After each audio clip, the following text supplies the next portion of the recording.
ओम शांति। ओम शांति।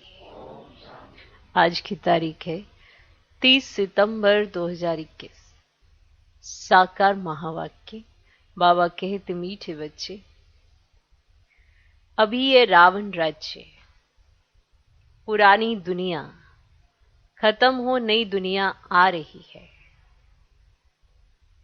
अभी ये रावण राज्य, पुरानी दुनिया खत्म हो, नई दुनिया आ रही है।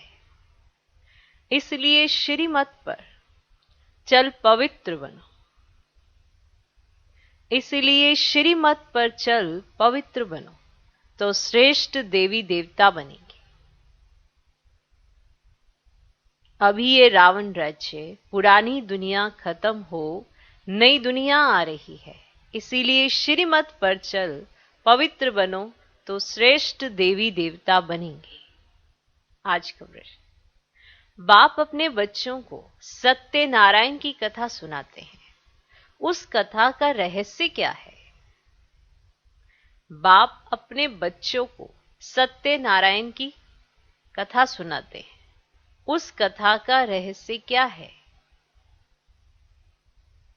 उत्तर, उसका रहस्य है बादशाही लेना और गवाना।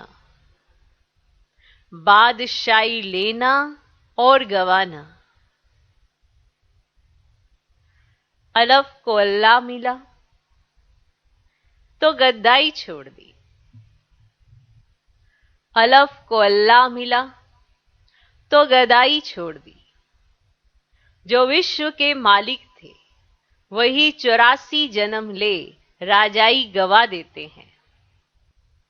जो विश्व के मालिक थे वही 84 जन्म ले राजाई गवा देते हैं। फिर बाप उन्हें राजाई देते हैं। फिर बाप उन्हें राजाई देते हैं। पतित से पावन बनना, गदाई छोड़ राजाई लेना, यही सच्ची सत्यनारायण की कथा बाप सुनाते हैं। पतित से पावन बनना, गदाई छोड़ राजाई लेना, यही सच्ची सत्यनारायण की कथा बाप सुनाते हैं।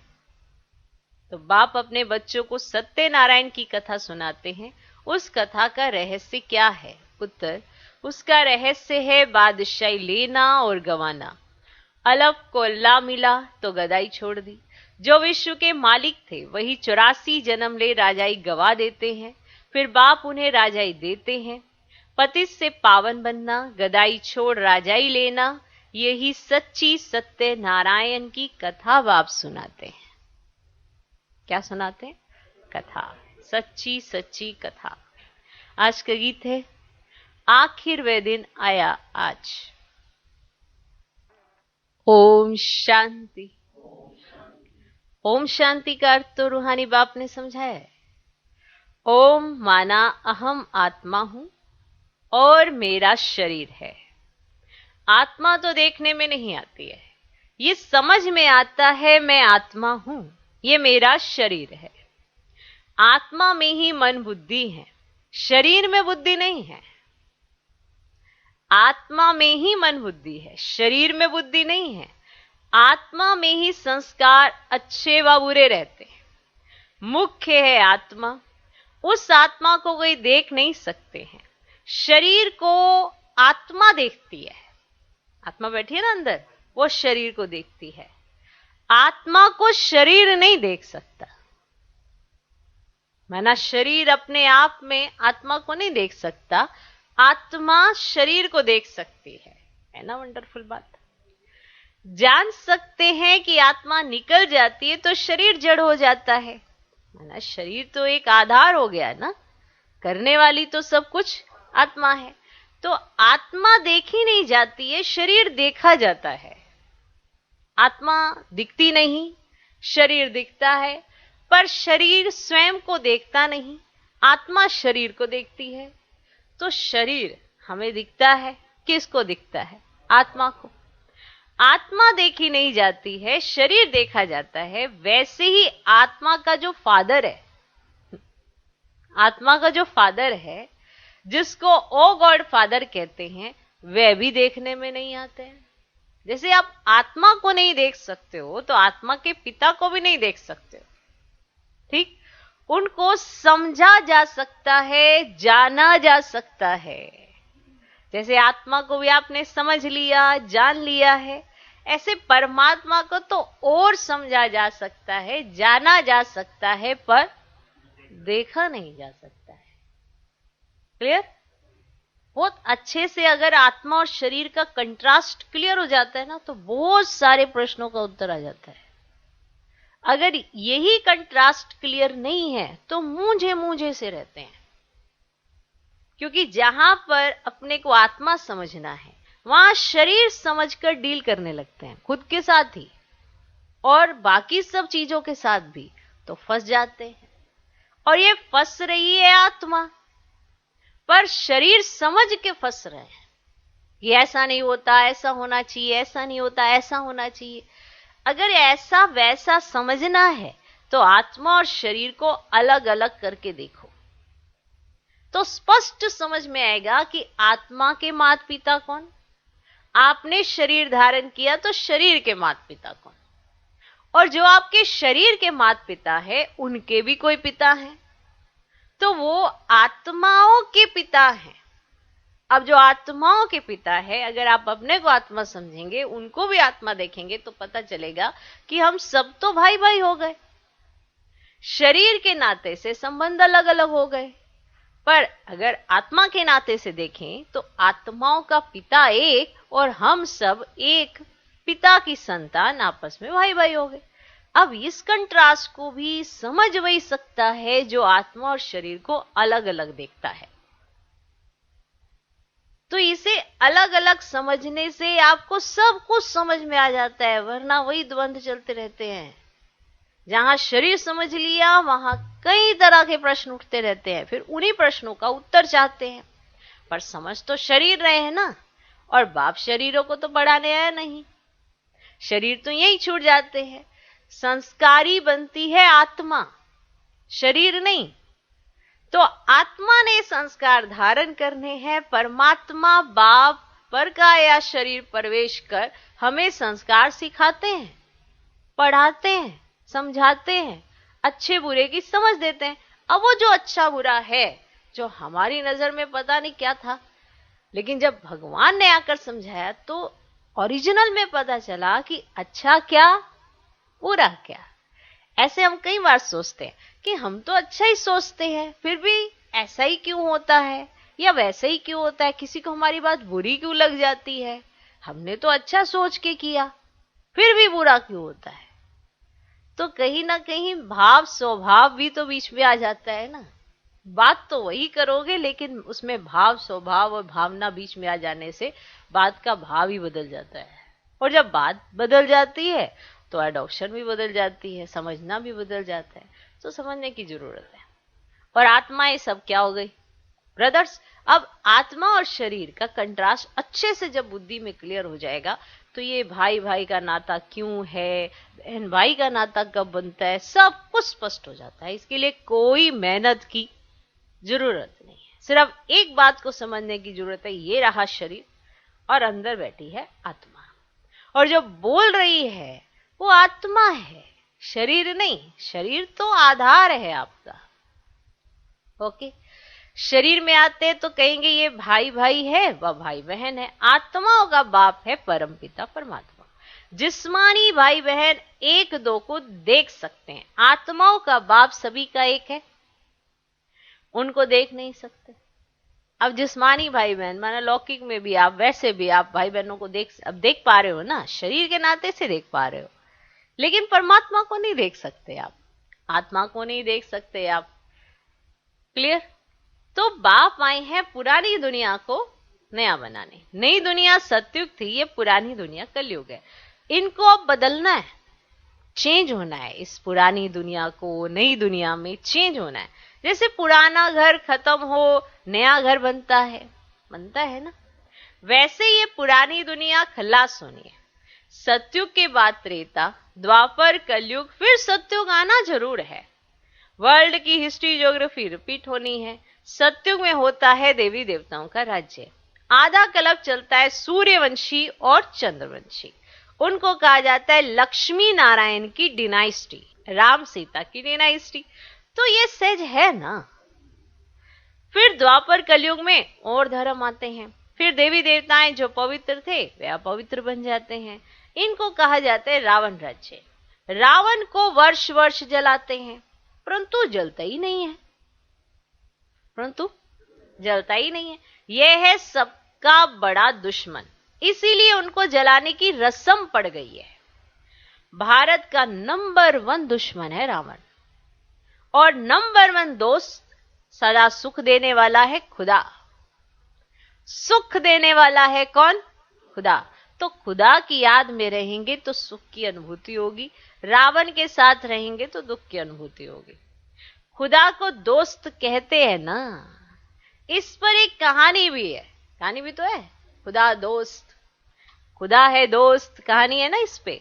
रावण है दुश्मन, खुदा दोस्त को कभी जलाएंगे नहीं। रावण दुश्मन है, इसीलिए 10 शीश वाला रावण बनाकर फिर उनको वर्ष वर्ष जलाते हैं। गांधी जी भी कहते थे हमें राम राज्य चाहिए। राम राज्य में है सुख, रावण राज्य में दुख। अब ये कौन बैठ समझाते हैं? कौन समझा रहा है? क्या ब्रह्मा बाबा? नहीं ना, ये तो खुद उस राज्य में है। ये कौन बैठ समझाते हैं? पतित पावन बाप शिव बाबा, ब्रह्मा दादा। ठीक यही समझा रहे ना, बाप दादा समझा रहे ना। बाबा हमेशा सही करते ना, मन सिग्नेचर करते ना, बाप दादा कंबाइंड स्वरूप में रहना चाहिए। तो बाबा ने भी कंबाइंड स्वरूप का सिग्नेचर करते, सही करते।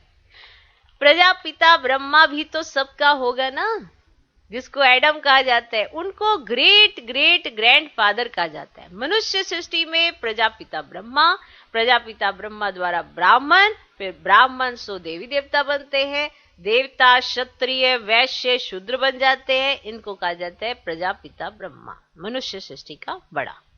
अब देखो मैं ये पाठ रोज पढ़ाया जाता है, क्योंकि हम रोज भूल जाते हैं, ये स्वीकार रहना चाहिए। इसीलिए पढ़ाया जाता है, क्योंकि याद रहेगा तो आत्मा अपने संस्कारों को धारण करेगी, उसी तरह से वो व्यवहार करेगी। अगर आप 2 या 3 दिन भी इन सब बातों को भूल जाओ, फिर देखना क्या हालत हो जाती है। दिन में भी भूल जाते हो तो भी हालत बुरी हो जाती है। शाम तक आते आते एकदम खाली हो जाती है बैटरी, जैसे खुद को समझे ना बैटरी है हम, बिल्कुल शाम तक खाली हो जाते हैं। इसलिए बाबा बार बार रिवाइज कराते हैं, समझाते हैं, हमें पता चले कि भगवान हमारे लिए ही तो समझा रहे हैं ना। तरह तरह से युक्तियां रच रच के, माना कभी इस टॉपिक पे अच्छा क्लियर समझा के, कभी उस टॉपिक पे अच्छा क्लियर समझा के, ताकि हमें ये पक्का हो जाए हम कौन वो कौन। जब पक्का हो गया फिर तो कोई हिला नहीं सकता।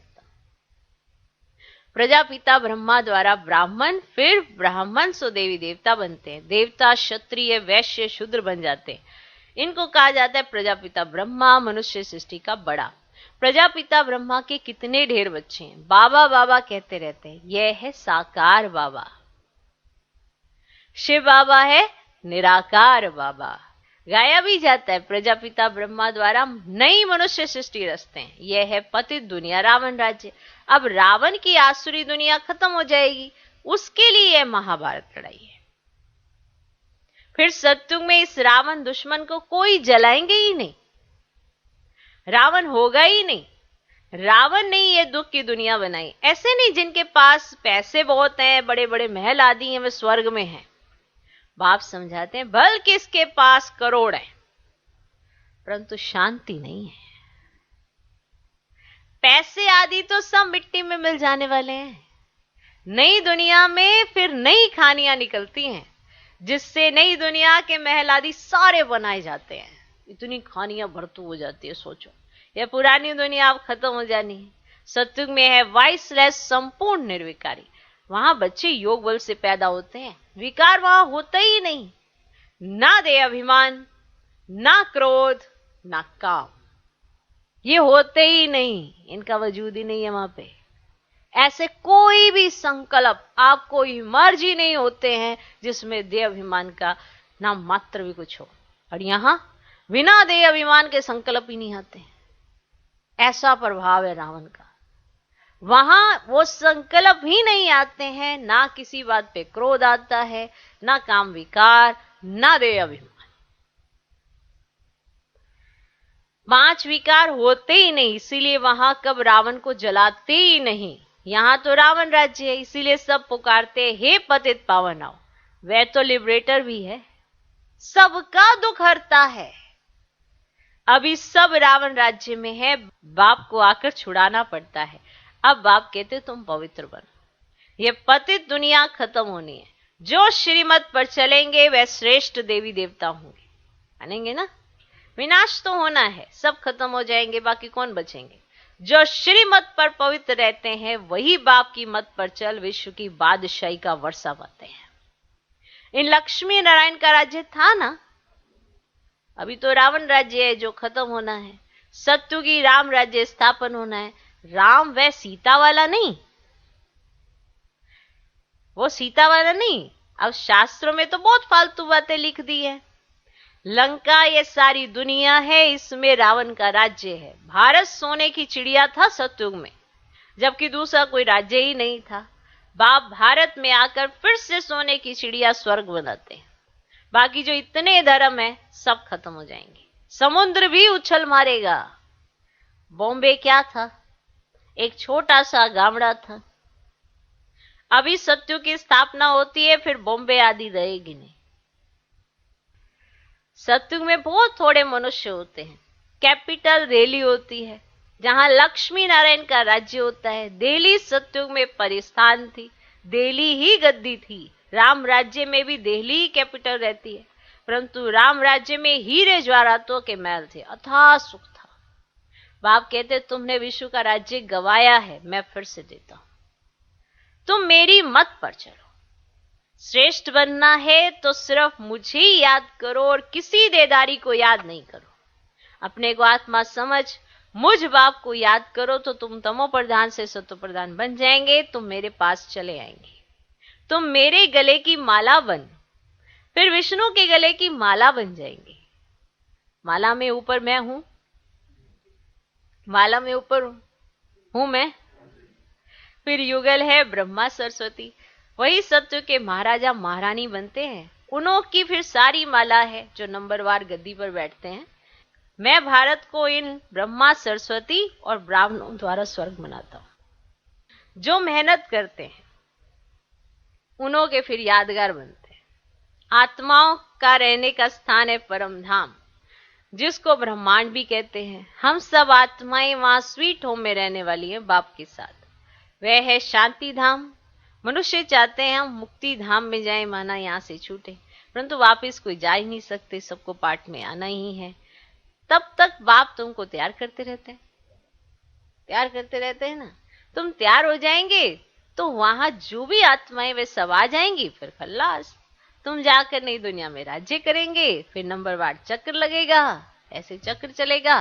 गीत में भी सुना है ना, आखिर वह दिन आया आज। भक्ति मार्ग में धक्के खाते रहते थे।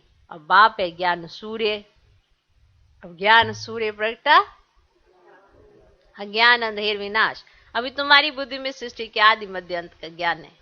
जानते हो जो भारतवासी नरकवासी हैं वे फिर स्वर्गवासी बनेंगे। बाकी इतनी सब आत्माएं शांति धाम में चली जाएंगी। समझाना बहुत तो थोड़ा है। अलफ बाबा वे बादशाही, अलफ द्वारा बादशाही मिल जाती है, गद्दाई खत्म हो जाती है। अब उसकी कहानी बाप बैठे समझाते हैं। अब यह सच्ची सत्यनारायण की कथा, और तो बाकी सब है दंत कथाएं। अब बाबा ही नर से नारायण बनने के लिए ज्ञान सुनाते हैं। हिस्ट्री ज्योग्राफी है ना। लक्ष्मी नारायण का राज्य कब शुरू हुआ, कब तक चला, तो कथा भी हुई ना। जो विश्व पर राज्य करते थे वे 84 जन्म लेकर बिल्कुल ही तमो प्रधान बन गए। अभी बाप कहते मैं वही राज्य फिर से स्थापन करता हूं। तुम कैसे पतित से पावन, पावन से पतित बनते हो, वह सारी हिस्ट्री ज्योग्राफी समझाते हैं। तो पहले पहले सूर्यवंशियों का राज्य, फिर चंद्रवंशियों का, उनके बीच वे दूसरे फिर बौद्धि, इस्लामी, फिर क्रिश्चियंस आए। फिर वह देवी देवता धर्म जो था ना वो सब गुम हो गया। फिर वर्ल्ड की हिस्ट्री ज्योग्राफी रिपीट होगी। अब शास्त्रों में ब्रह्मा की आयु 100 वर्ष दिखाई हुई है। अब यह जो ब्रह्मा है जिसमें बाप बैठ वर्षा देते हैं, इनका भी तो शरीर छूट जाएगा। आत्माओं को बैठ जो आत्माओं का बाप है वे सुनाते हैं, वही पतित पावन है। मनुष्य मनुष्य को तो पावन बना नहीं सकेंगे। जो खुद ही मुक्त नहीं हो सकते वे औरों को फिर कैसे करेंगे? अब वह तो सब भक्ति सिखलाने वाले अनेक गुरु है। कोई कहेंगे फलाने की भक्ति करो, कोई कहेंगे शास्त्र सुनो। अब अनेक अनेक मतांतर है ना बच्चे, इसीलिए सब और ही बेसमझ बन गए। अब बाप आकर समझदार बनाते हैं। क्या समझदार? ये लक्ष्मी नारायण समझदार विश्व के मालिक थे ना, अब कितने कंगाल बन गए। फिर शिव बाबा आकर नरकवासी से स्वर्गवासी बनाते हैं। तो बाप कितना अच्छी रीति से समझाते हैं कि यहाँ तकदीर जग जाए। इतना इसीलिए तो समझाया जाता है ना कि तकदीर जग जाए। तो बाप आते हैं ना मनुष्य मात्र की तकदीर जगाने आते ना। सब पतित दुखी है ना, सब त्राई त्राई कर विनाश हो जाएंगे। इसीलिए बाबा कहते त्राई त्राई के पहले बेअद के बाप से कुछ वर्षा ले लो। ये जो कुछ दुनिया में देखते हो ना वह सब खत्म हो जाना है। Fall of Bharat, rise of Bharat, ये भारत का ही खेल है। राइज होगा सत्युग में, अब कलयुग में फॉल होना है। तो ये सब रावण राज्य का पॉम्प है। अब विनाश होना है, fall of world, rise of world. अब सत्युग में कौन कौन राज्य करते हैं ये तो बाप भी बैठ समझाते हैं। तो राइज ऑफ भारत देवताओं का राज्य, फॉल ऑफ भारत रावण का राज्य। अभी नई दुनिया बन रही है, अब पुरानी दुनिया खत्म हो जाएगी। इसके पहले तुम पढ़ रहे हो बाप से वर्षा लेने के लिए, कितना सहज है। अब यह मनुष्य से देवता बनने की पढ़ाई। अब सन्यासियों का है ही देखो बच्चे निवृत्ति मार्ग, वे धर्म ही अलग है। वे तो घर बार और गृहस्थ व्यवहार को छोड़ चले जाते हैं। अब उनका है हद का सन्यास, और तुम्हारा इस पुरानी दुनिया का सन्यास कर फिर यहाँ आना ही नहीं है। अब यह भी अच्छी रीति समझाना है। कौन कौन से धर्म कब आते हैं ये भी समझाओ। द्वापर के बाद ही और धर्म आते हैं। पहले सुख भोगते हैं फिर दुख। ये सारा चक्र बुद्धि में बिठाना होता है। जब से तुम चक्र में आते हो महाराजा महारानी बनते हो, सिर्फ अलफ और बे को समझाना है। समझा? बाबा किसको विलायत में जाने की मना नहीं करते हैं। यूं तो सब चाहते हैं कि मृत्यु अपने देश में ही हो। अब विनाश तो होना ही है। हंगामा इतना हो जाएगा जो विलायत से फिर आ भी नहीं सकेंगे। इसलिए बाप समझाते हैं भारत भूमि सबसे उत्तम है, जहां बाप आकर अवतार लेते हैं। शिव जयंती भी मनाई जाती है। सिर्फ कृष्ण का नाम डालने से ना सारी महिमा खत्म कर दी है। अब सर्व मनुष्य मात्र का लिबरेटर यहाँ आकर अवतार लेते हैं। गॉड फादर ही है ना जो आकर लिबरेट करते हैं। तो ऐसे बाप को नमन करना चाहिए, उनकी जयंती मनानी चाहिए। परंतु कृष्ण का नाम डालने से सारी वैल्यू गुम कर दी है। नहीं तो भारत सबसे ऊंच तीर्थ है। वह बाप यहाँ ही आकर सबको पावन बनाते हैं। तो यह सबसे बड़ा तीर्थ ठहरा सबको दुर्गति से छुड़ाए सदगति देते हैं। यह ड्रामा बना हुआ है। अभी तुम आत्माएं जानती हो हमारा बाबा इस अपने शरीर द्वारा ये राज समझा रहे हैं। हम आत्माएं इस शरीर द्वारा सुनती है। आत्माभिमानी बनना है। अपने को आत्मा समझ बाप को याद करो तो कट निकलती जाएगी। खुद को आत्मा समझो, बाबा को याद करो तो कट निकलती जाएगी और पवित्र बन तुम बाप के पास आ जाएंगे। जितना याद करेंगे उतना पवित्र बनेंगे, औरों को भी आप समान बनाएंगे तो बहुतों की आशीर्वाद मिलेगी। ऊंच पद पा लेंगे, इसीलिए गाया जाता है सेकंड में जीवन मुक्ति। अच्छा, मीठे मीठे सिकिलधे बच्चों प्रति माता पिता बाप दादा का याद प्यार और गुड मॉर्निंग। रूहानी बाप की रूहानी बच्चों को नमस्ते। हम रूहानी बच्चों की भी रूहानी बाप को नमस्ते नमस्ते नमस्ते। Good morning good morning good morning. धारणा के लिए मुख्य सार पहला पॉइंट, बाप के गले की माला बन, विष्णु के गले में पिरोने के लिए संपूर्ण सतो प्रधान बनना है। बाप के गले की माला बन विष्णु के गले में पिरोने के लिए संपूर्ण सतो प्रधान बनना है।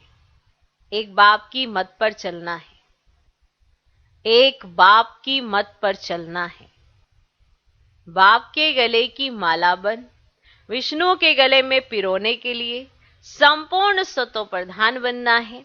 एक बाप की मत पर चलना है। दूसरा पॉइंट, ऐसी सेवा करनी है जो अनेक आत्माओं की आशीर्वाद मिलती रहे। ऐसी सेवा करनी है जो अनेक आत्माओं की आशीर्वाद मिलती रहे। त्राही त्राही होने के पहले बाप से पूरा पूरा वर्षा लेना है। त्राही त्राही होने के पहले बाप से पूरा पूरा वर्षा लेना है। ऐसी सेवा करनी है जो अनेक आत्माओं की आशीर्वाद मिलती रहे। त्राही त्राही होने के पहले बाप से पूरा पूरा वर्षा लेना है। आज का वरदान, ताज और तिलक को धारण कर बाप दादा के मददगार बनने वाले दिल तख्त नशीन भव।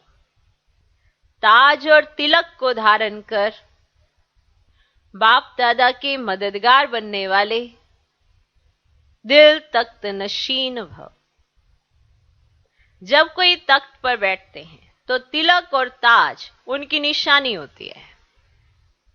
ऐसे जो दिल तख्त नशीन हैं, उनके मस्तक पर सदैव अविनाशी आत्मा की स्थिति का तिलक, अविनाशी आत्मा की स्थिति का तिलक दूर से ही चमकता हुआ नजर आता है।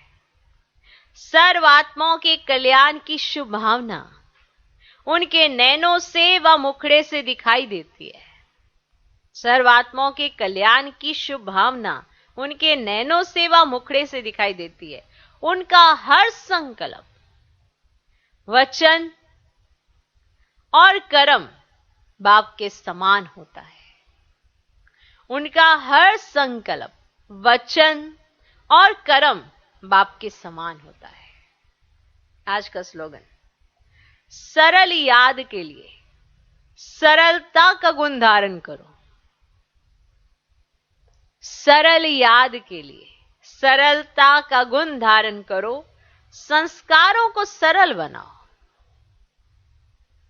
सरल याद के लिए सरलता का गुण धारण करो।